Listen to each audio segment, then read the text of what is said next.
आज हम स्टार्ट करते हैं एक्सरसाइज 4.8 के बेसिक पार्ट्स को, जिसमें हमें क्वाड्रेटिक इक्वेशंस की एप्लीकेशंस को डिस्कस करना है स्पीड, डिस्टेंस एंड टाइम से रिलेटेड। कि अगर हमें स्पीड, डिस्टेंस, टाइम में कोई वैल्यू फाइंड आउट करनी है या कोई कहीं पर क्वाड्रेटिक इक्वेशन को यूज़ कैसे लेना है, ये समझना है। ओके, तो स्टार्ट करते हैं पहले एग्जाम्पल से। तो उससे पहले तुम्हें एक बात पता होनी चाहिए, स्पीड का एक फॉर्मूला होता है जिसको बोलते हैं speed is equals to distance upon time, जिसमें हमें ध्यान रखना है कि स्पीड किलोमीटर पर आवर में होगी तो डिस्टेंस ऑब्वियसली किलोमीटर में होगी एंड टाइम इन आवर्स। अगर कुछ भी वैल्यूज आगे पीछे है तो हमें उसको थोड़ा सा ध्यान देना है। क्वेश्चन में अगर कुछ आगे पीछे गिवन है तो ध्यान से सुनना है, समझना है, फिर उसको फॉर्मूले में अप्लाई करना है। कहने का मतलब है, अगर टाइम मिनट्स में गिवन है तो डायरेक्ट मत रख देना, चेंज करके रखना। ओके, नाउ डिपेंड करेगा स्पीड किस में है। Okay, now A train travel A distance of 300 kilometre at constant speed. एक ट्रेन है वो यहाँ से लेके यहाँ तक 300 किलोमीटर जाती है कोई स्पीड पे, स्पीड नहीं पता, ठीक है, बात बाद में करेंगे। If the speed of the train is increase by 5 kilometre an hour, मतलब जो स्पीड थी उससे 5 किलोमीटर ज़्यादा कर दी, एक्सीलरेट दे दिया, थोड़ा बढ़ा ली स्पीड, है ना, गाने चल रहे थे तो स्पीड बढ़ गई। The journey would have taken 2 our less, 2 घंटे कम लगे। तो इसका मतलब यहाँ पे अगर टी टाइम लगा है तो यहाँ पे t-2 टाइम लगा होगा।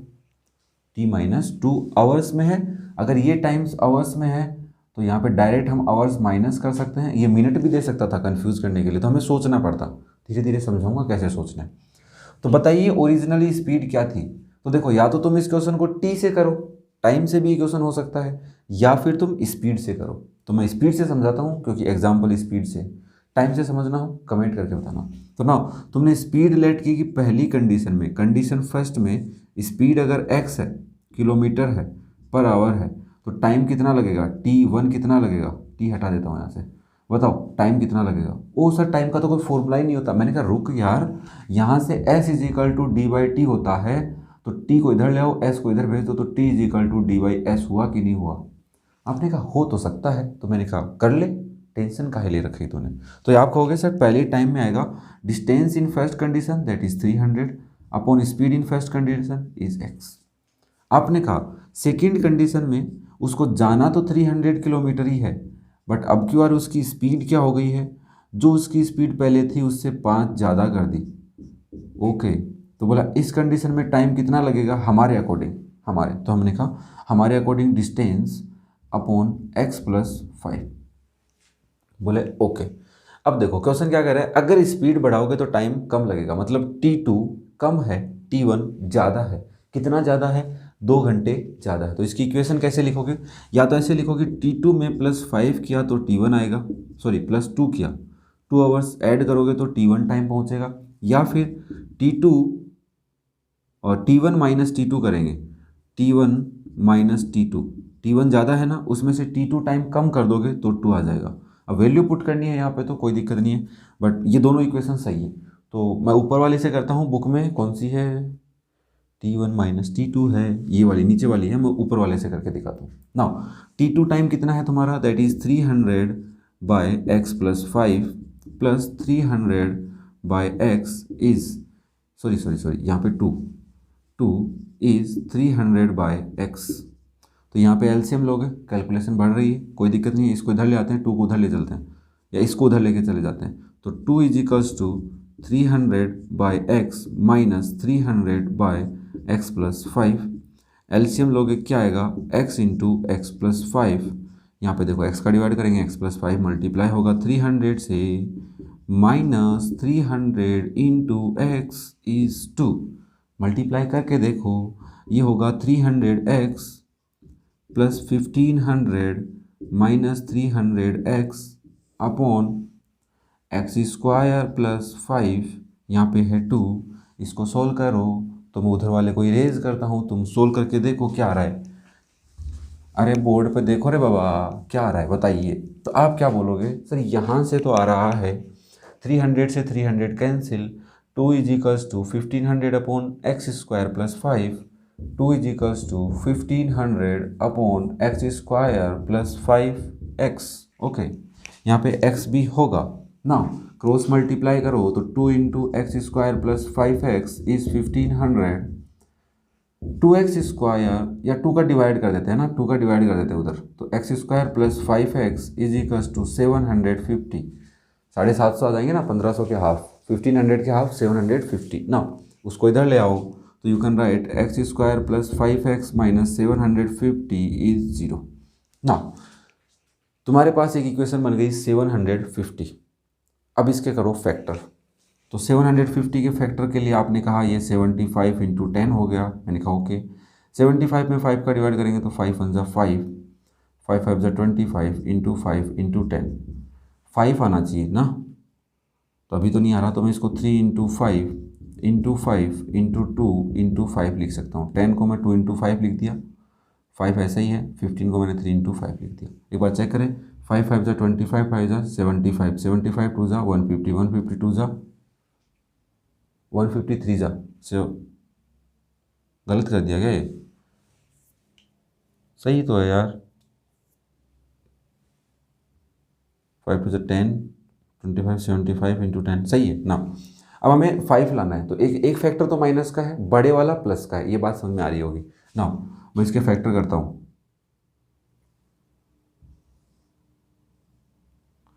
5 5 जा 25, 5 3 जा 15 2 जा 30, हाँ 30 और 25 बन गए, जल्दी से बन गए, वाह क्या बात है। या x square plus 30x minus 25x minus 750 is 0, तो x कॉमन लेंगे तो क्या आएगा, x प्लस 30 माइनस 25 कॉमन लेंगे, x plus 30 is 0, x plus 30 common लोगे तो वैल्यू आएगी इनटू में x माइनस 25 इज 0, x की वैल्यू माइनस 30, तो बताइए क्या x की वैल्यू माइनस 30 लोगे ना? नहीं लेंगे सर, क्योंकि स्पीड है, माइनस 30 किलोमीटर कैसे हो सकती है, बट x की वैल्यू इस कंडीशन से 25 जरूर ले सकते हैं। तो ओरिजिनल में स्टार्टिंग में स्पीड कितनी थी, 25 किलोमीटर पर आवर। मेरे हिसाब से क्वेश्चन समझ में आया, तुम्हें आया होगा, कब डाउट है तो कमेंट करके बताना मुझे, डाउट है तो। और अगर आपने चैनल को अभी तक सब्सक्राइब नहीं किया है तो सब्सक्राइब कर लो यार, किसका वेट कर रहे हो? नहीं पैसे लग रहे हैं तुम्हारे, नहीं लग रहे ना? चलो नेक्स्ट क्वेश्चन करते हैं या नेक्स्ट एग्जाम्पल करते हैं, एग्जाम्पल नंबर 2। इस एग्जाम्पल में अगर आप देखो तो अप स्ट्रीम और डाउन स्ट्रीम का कॉन्सेप्ट लग गया है। तो सर जब अप स्ट्रीम करेगा तो कुछ अपोज करेगा, जब डाउन स्ट्रीम करेगा तो कुछ हेल्प करेगा, ये बात याद रहनी चाहिए। तो देखो हमें सबसे पहले कह रहा है the speed of A boat in still water is 15 kilometre per our. पानी के अंदर कितनी है स्पीड, 15 किलोमीटर पर आवर। तो सर वाटर में स्पीड कितनी है, वाटर में स्पीड कितनी है, 15 kilometre per hour. Now speed of boat है ना, बोट की बात चल रही है। Now it can go 30 kilometre upstream and return downstream to the original point. मतलब यहाँ से गई, पहले यहाँ गई, फिर यहाँ से वापस आ गई, ठीक है। अब इतना थोड़ा कम होगा, ज़्यादा तो है, ज़्यादा हो गया ना। हाँ कितनी देर में आ रही है, 4 घंटे 30 मिनट में। मतलब T1 टाइम जाते लगा, T2 टाइम आते लगा, तो T1 और T2 को मिलाकर इसको कितना टाइम लगा, 4 घंटे 30 मिनट लगे। ओके सर बताइए स्पीड ऑफ स्ट्रीम क्या है, पानी की धारा, जो पानी फ्लो हो रहा है, वाटर फ्लो हो रहा है, वो की स्पीड क्या है। तो हमने कहा लेट स्पीड ऑफ स्ट्रीम, पानी की स्पीड कितनी है, x kilometre per our. Kilometre में लेनी पड़ेगी, मीटर में नहीं ले सकते ना। मुझे एक बात बताओ, अगर अप स्ट्रीम कर रही है बोट तो अप स्ट्रीम की स्पीड क्या होगी, speed of the boat in up stream. तो आप बोलोगे ओरिजिनल स्पीड 15 है, 15 में से x कम कर दो, किलोमीटर पर आवर। ये क्या बात हुई, अरे मैंने कहा ओपोज कर रही है। अप स्ट्रीम ऊपर जाते वक्त पानी नीचे आ रहा है, उसको ओपोज कर रहा है, और डाउन स्ट्रीम में उसको साथ दे रहा है, पानी उसकी क्या कर रहा है, हेल्प कर रहा है। तो आप क्या लिखोगे 15 plus x kilometre per our. अब ये बात हमने चैप्टर नंबर 3 R.D. शर्मा में ज़रूर पढ़ा था, याद हो तो तुम्हें ना। अब ये टाइम है, ये स्पीड है, ये भी स्पीड है, कितनी डिस्टेंस कवर कर रही है वो, 30 किलोमीटर। मतलब 30 किलोमीटर जाने में और 30 किलोमीटर आने में। तो टाइम फर्स्ट कितना लगेगा तुम्हारे अकॉर्डिंग, टाइम का फॉर्मूला होता है डिस्टेंस अपॉन स्पीड। तो पहली कंडीशन में डिस्टेंस 30, तो ये time in up stream, you लिख देता हूँ, टाइम इन अप स्ट्रीम कितना लगेगा, 30 upon 15 minus x. Time in down stream, तो आप लिखोगे 30/15 + x। ठीक है, टाइम कम लगेगा तो देखो ज़्यादा का वैल्यू का डिवाइड कर रहे हैं, कम वैल्यू का डिवाइड कर रहे हैं तो टी की वैल्यू ज़्यादा आएगी। समझ रहे हो ना बात को? नाउ दोनों टाइम्स को ऐड करेंगे, इसके इक्वल आएगी। अरे सर ये तो आपने कहा था आवर्स में होनी चाहिए, तो मिनट में है, तो मैंने कहा चेंज कर लेना। इस बात का मतलब है 4 आवर + 30 मिनट। पहली बात तो ये बता, हाँ मैंने कहा 1 मिनट में कितने आवर्स होते हैं, कईयों के तो दिमाग उड़ गए, बोले 1/60 आवर्स होते हैं। मैंने कहा वेरी गुड, तो आप बोलोगे दिस इज 4 आवर + 30 × 1/60 करते ही ये आवर्स में चेंज हो जाएगा। 30 से 60 कटेगा 2 टाइम, तो 4 आवर + ½ आवर। तो आप इसको एलसीएम लेके सोल्व करोगे तो 4 2 8 + 1/2 आवर्स, दैट इज 9/2 आवर्स आएगा।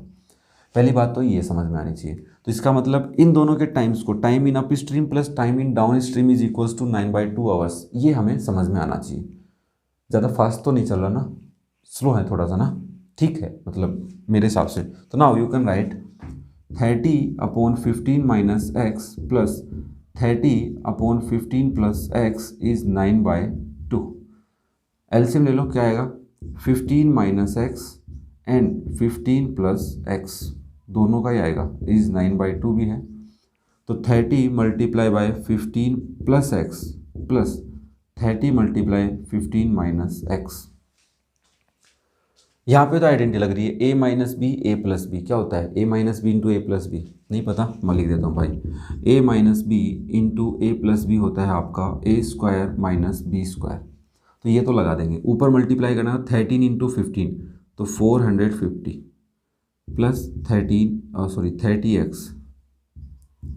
इधर भी 450 - 30x अपॉन 15² - x² इज 9/2। 30 से 30 कट गया, ये बन गया 900 अपॉन 225 - x² इज 9/2। मुझे एक बात बताओ, इस 9 से 900 को 100 टाइम काट लूँ क्या? पक्का ना? ठीक है, नाउ मल्टीप्लाई करते हैं, तो ये क्रॉस मल्टीप्लाई करेंगे, या फिर मैं यहाँ पे लिख देता हूँ 100/225 - x² इज 1/2 बन गया। मल्टीप्लाई करेंगे तो क्या आएगा 225 - x² इज 200 आएगा। ठीक है, दोनों को रोटेट करके लिख दिया। अब मुझे x² की वैल्यू चाहिए, तो x² उधर चला जाएगा, 200 इधर आ जाएगा, तो मैं यहाँ से ऐसे लिख दूँ, यहाँ लिख देता हूँ तुम्हारे लिए, ध्यान से देखियो। 225 - 200 इज प्लस x², तो x² की वैल्यू आ गई 25, तो x की वैल्यू आएगी √25, जिससे दो वैल्यू आएंगी +-25। अब तुम बताओ x क्या है तुम्हारा, x क्या है, x स्पीड ऑफ स्ट्रीम है, तो क्या x की वैल्यू -25 लोगे? नो, तो सो x is +25 for particular question. तो हम लिखेंगे स्ट्रीम की स्पीड कितनी है 25 km/h। बताओ ये सही है कि गलत? गलत है ना, क्योंकि सर यहाँ पे 5 आना चाहिए, तो यहाँ पे भी 5 आएगा। फालतू का दिमाग लगा रहे हो ना, मैं तो फालतू का लग गया, तुम भी फालतू का लगा रहे हो, प्लस का 5, अरे 25 5 का स्क्वायर होता है। ओके, तो नाउ ये था हमारा एग्जाम्पल नंबर 2, आंसर चेक कर लो सर। यस 5 आएगा, 5 km/h। कैसा लगा एग्जाम्पल, समझ में आया? चलो नेक्स्ट एग्जाम्पल नेक्स्ट वीडियो में करते हैं, तब तक थैंक यू।